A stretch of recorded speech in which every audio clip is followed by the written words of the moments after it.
Hello दोस्तों, स्वागत है आपका एक बार फिर से मस्त टेक डेवलपमेंट की इस ट्यूटोरियल सीरीज के अंदर। और ई कॉमर्स वेबसाइट के अंदर जहाँ पे हम वर्क कर रहे हैं वहाँ पे हमने लास्ट टाइम देखा था कि हमने सारी प्रोडक्ट को फैच करवा लिया है, फिल्टर करवा लिया है। लेकिन यहाँ पे एक प्रॉब्लम है, जैसे कि मैं यहाँ पे देख पा रहा हूँ, मुझे प्रोडक्ट की ओरिजिनल प्राइस और सेल प्राइस दोनों प्राइस मुझे डिस्प्ले हो रही है। अब मैं चले जाता हूँ मोंगो डीबी के अंदर चेक करता हूँ।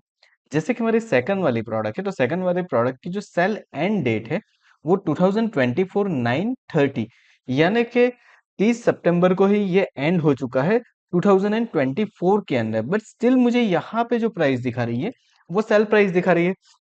अब ये चीज जो है वो हमें यहाँ पे इम्प्लीमेंट करनी है कि हम किस तरीके से यहाँ पे, अगर मुझे सेल प्राइस को प्रॉपर करना है कि अगर वो डेट जा चुकी है तो मुझे ओरिजिनल प्राइस दिखनी चाहिए, अगर डेट अभी तक नहीं आई है तो भी मुझे ओरिजिनल प्राइस दिखनी चाहिए। और अगर सेल की प्राइस सेल अभी स्टार्ट है तो मुझे सेल की प्राइस डिस्प्ले होनी चाहिए, जैसे हमें यहाँ पे डिस्प्ले हो रहा है। तो ये चीज कैसे करनी है वो देखते हैं। तो चलिए हम आ जाते हैं हमारे वीएस कोड के अंदर। एंड वीएस कोड के अंदर आने के बाद सबसे पहले मुझे क्या करना है, तो मुझे ये चेक करना है कि सेल एक्टिव है कि नहीं है। तो सेल एक्टिव है कि नहीं है, उसके लिए हम क्या करेंगे, तो उसके लिए हम एक काम करते हैं, हम बना देते हैं हमारा एक फंक्शन। सो मैं यहाँ पे आ जाता हूँ। यहाँ पे आने के बाद हम क्या करते हैं, यहाँ पे आने के बाद हम एक क्रिएट कर लेते हैं हमारा फंक्शन। जैसे कि मैं यहाँ पे देने वाला हूँ const is active. Okay, is selective. चलिए, तो हमने कुछ इस तरीके से एक क्वेश्चन कर दिया है यहाँ पे इसको। एंड इसके अंदर मैं क्या पास करवाऊंगा, तो मेरे जो प्रोडक्ट के डेटा हो गया उस प्रोडक्ट के डेटा को मैं यहाँ पे पास करवाने वाला हूँ।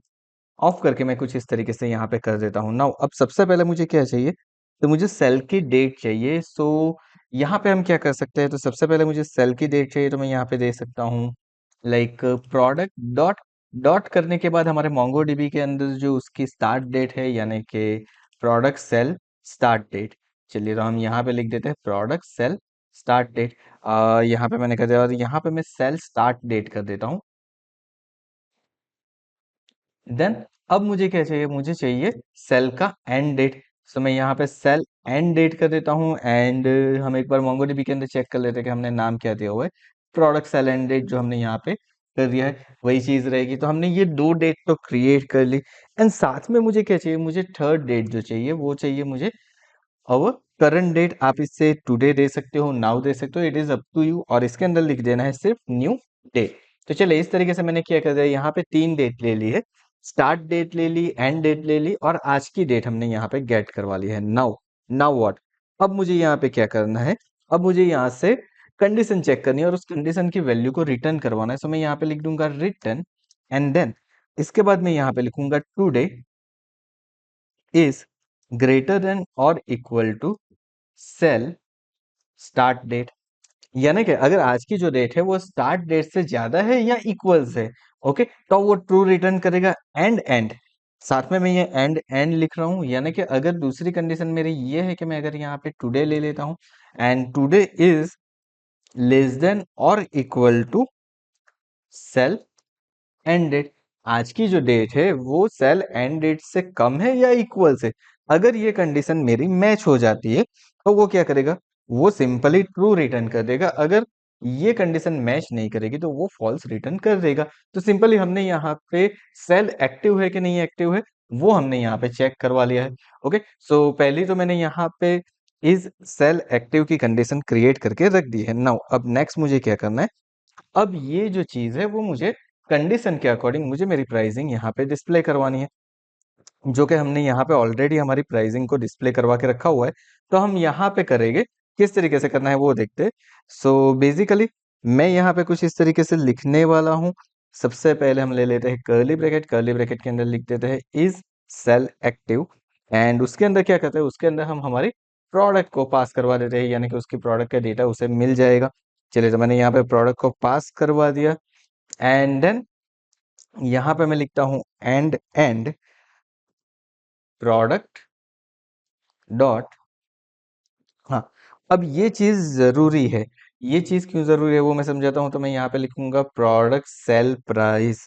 ओके, तो यहाँ पे दो कंडीशन में चेक करने वाला हूँ, एक तो मेरा सेल अगर एक्टिव है तो, एंड दूसरी चीज अगर मुझे सेल की प्राइस मिल रही है। अगर सेल की प्राइस भी नहीं मिल रही है, ओके, तो सेल एक्टिव ही नहीं होगा, मतलब उसके ओरिजिनल प्राइस मुझे डिस्प्ले करवानी है। अब यहाँ पे हमने कुछ इतना तो कर दिया। अब क्या करेंगे, तो अब यहाँ पे कर देंगे टर्नरी ऑपरेटर का हम यूज। सिंपली यहाँ पे मुझे क्या करना है, टर्नरी ऑपरेटर का यूज करना है। ओके, सो मैं यहाँ पे टर्नरी ऑपरेटर का यूज कर लेता हूँ कुछ इस तरीके से। Let's see.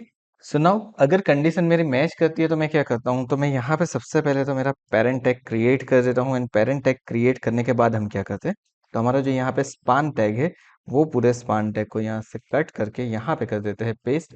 तो ये मेरी पहली कंडीशन हो गई कि मुझे प्राइस भी दिखेगी, ओरिजिनल प्राइस भी दिखेगी, as well as sale price भी दिखेगी। Now what is next, next मेरे पास क्या है, तो नेक्स्ट मुझे सिर्फ ओरिजिनल प्राइस को डिस्प्ले करवाना है।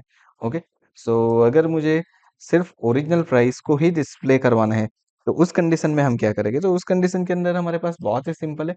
मुझे सिर्फ एक स्पान टैग लेना है, मुझे मल्टीपल स्पान टैग की यहाँ पे ज़रूरत नहीं है। सो मैं यहाँ से स्पान टैग ले लेता हूँ। एंड स्पान टैग लेने के बाद इसको कर देता हूँ यहाँ पे पेस्ट।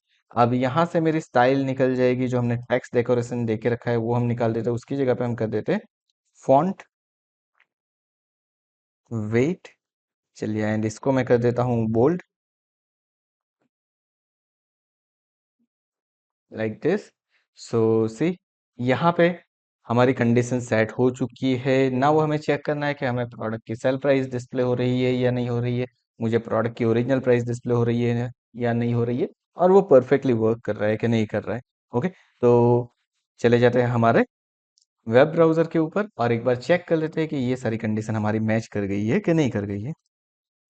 सो सी गाइस, अब यहाँ पे आपको डिस्प्ले हो रहा है जहाँ पे मेरा सेल एक्टिव है, जैसे कि मुझे यहाँ पे दिख रहा है एसेंस मार्शल एस, और यहाँ पे मेरी सेल डेट एक्टिव है, तो ये मुझे दिखा रहा है कि आपको यहाँ पे 500 ओरिजिनल प्राइस है, लेकिन सेल एक्टिव है उसकी वजह से 300 है। अब यहाँ पे मेरा एक्टिव नहीं है, तो यहाँ पे मुझे वो चीज़ डिस्प्ले नहीं हो रही है। अब मैं अगर नीचे चले जाता हूँ तो मुझे यहाँ पे एक और प्रोडक्ट की प्राइस मुझे दिख रही है, प्रॉपरली दिख रही है। So that means it is working fine. यहाँ पे देखिए एक लैपटॉप की प्राइस के अंदर में हमें सेम चीज़ डिस्प्ले हो रही है कि अगर लैपटॉप की प्राइस के अंदर सेल एक्टिवेट है तो सेल प्राइस दिख रही है, अदरवाइज ओरिजिनल प्राइस दिख रही है। So that's it. यहाँ पे हमारा जो सेल की प्राइस का जो लॉजिक था वो हमने यहाँ पे कंप्लीट कर दिया है। आने वाले ट्यूटोरियल्स के अंदर हम देखेंगे कि ऐड टू कार्ट हम किस तरीके से करवा सकते हैं, किस तरीके से यूज़र को लॉगिन करवा सकते हैं, उसके बाद ऐड टू कार्ट कर सकते हैं। ये सारी चीज़ें हमारे आने वाले सेशंस में हम देखते रहेंगे। एंड आई होप आपको ये सीरीज के अंदर बहुत सारी चीज़ें सीखने को मिली होगी। अगर आपने प्रीवियस ट्यूटोरियल्स हमारे नहीं दिखे तो उसे भी जरूर से देख लीजिए, ताकि आपको पता चले कि हमने किस तरीके से ये पूरा पूरा प्रोजेक्ट बिल्ड आउट कर रहे हैं। Thank you so much for watching this video. मिलते हैं हमारे नेक्स्ट सेशन के अंदर, जहां पे हम कुछ और चीजें देखेंगे ई कॉमर्स वेबसाइट डेवलप करने के लिए। Thank you so much once again for watching this video.